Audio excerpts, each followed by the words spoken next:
off right now was I said that at the end of the day, when you are shopping for a computer processor, it comes down to the real-world performance in the applications that you actually use.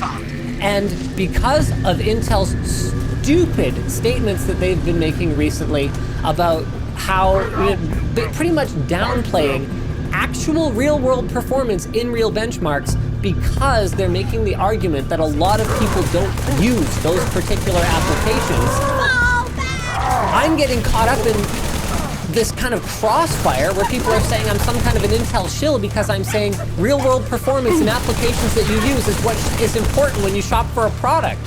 That is true. That is true today. It'll be true 10 years from now. It was true 10 years and 20 years ago, and it has absolutely nothing to do with Intel's marketing. The problem is that Intel is muddying the waters.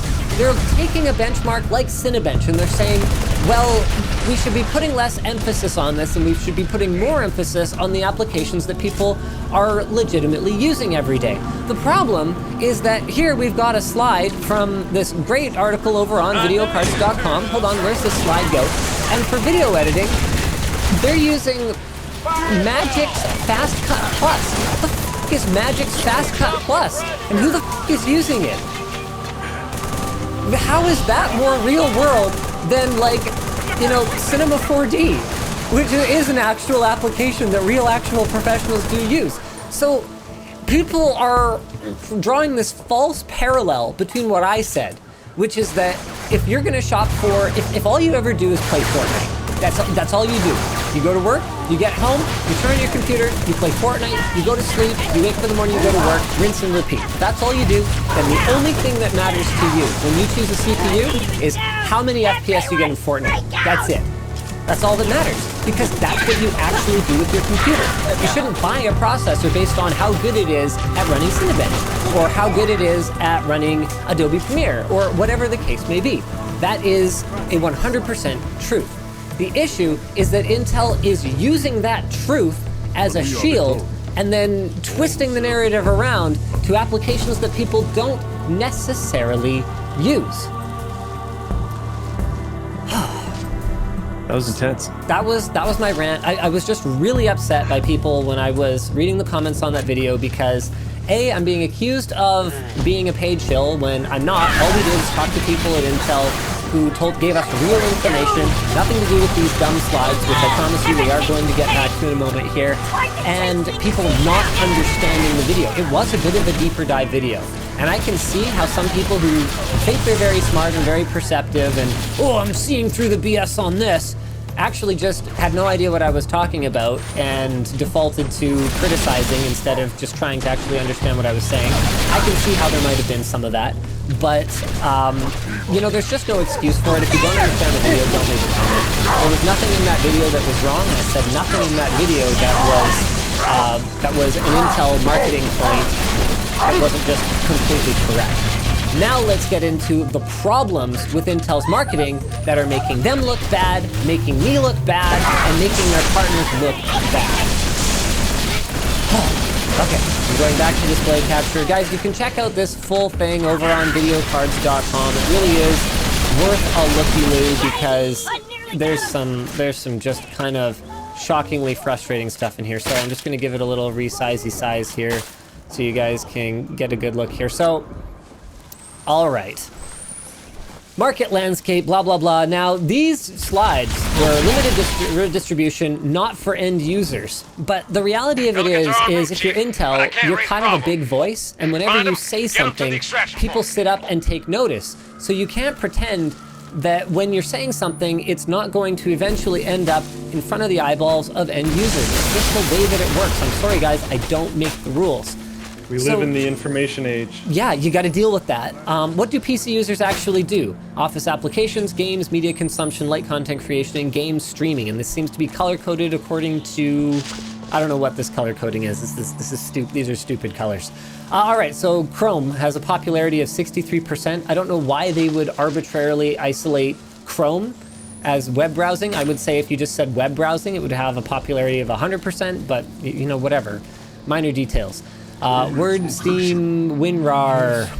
Yeah, sure. I mean, oh man. See, okay. Okay, we got some problems here. This is people making this slide that I feel like don't properly understand how people use their computers. WinRAR might have a popularity of 37% in the sense that 37% of people have it or something similar installed on their computer. When it comes to the percentage of time that I actually spend using WinRAR, like what? What fraction of a percent would that be for you, Luke? I don't. I haven't used WinRAR in an extremely long time. Yeah, I haven't used WinRAR specifically in a very long time. A like application, I would say, like some tiny decimal of a percent. Sure. Yeah, someone in chat said 0.00001. I'll go with that. Yeah, like once in a while when I download something that for whatever reason doesn't go straight into like a game launcher. All right, so WinRAR, and you could make the argument that unzipping games is also like a WinRAR-like application. So I guess I do it a little more often than that 0.00001% or whatever. But let's have a look at some of the other things that are showing up as in popular uses. OBS at 5%. I actually find that very hard to believe. How are you getting? I find all these, that's the problem with these numbers, is it's not like this is an invalid exercise, figuring out what people actually do with their computers, and then determining the value of your product compared to your competitor by looking at these things people actually do with their computers. I just don't understand these numbers. Outlook is 17.6%. When was the last time the CPU made a difference to Outlook performance? And how could you possibly say that OBS has a 5% popularity? What does that even mean?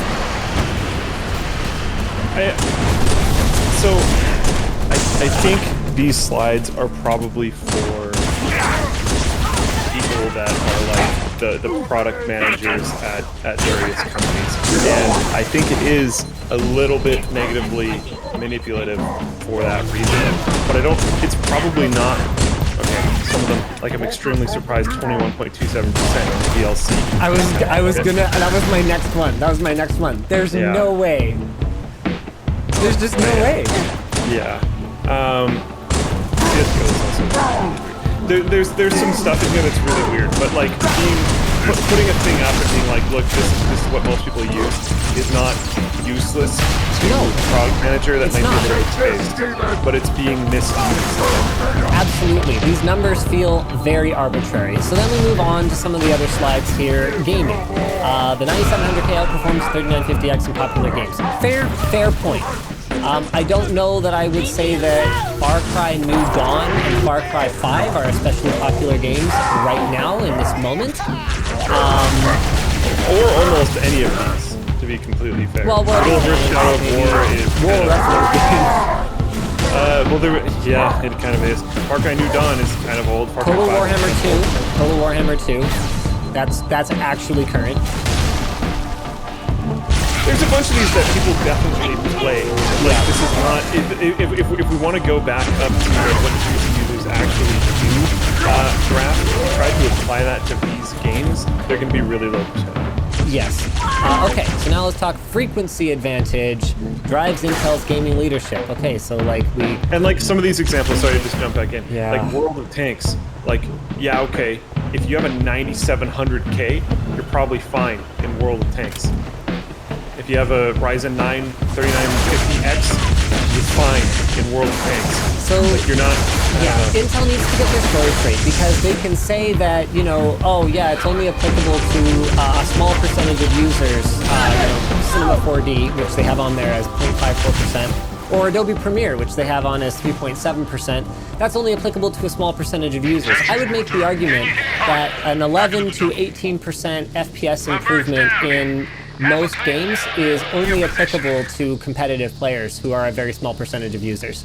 And a much better chart that they could have given is these are the applications. This is the percentage of usage of these various applications that someone who's actually in the market for this processor will use. not people that just use computers. So they want to kind of have their cake and eat it too, or excuse me, eat their cake and have it too. I've been corrected on that. It actually makes a lot more sense that way.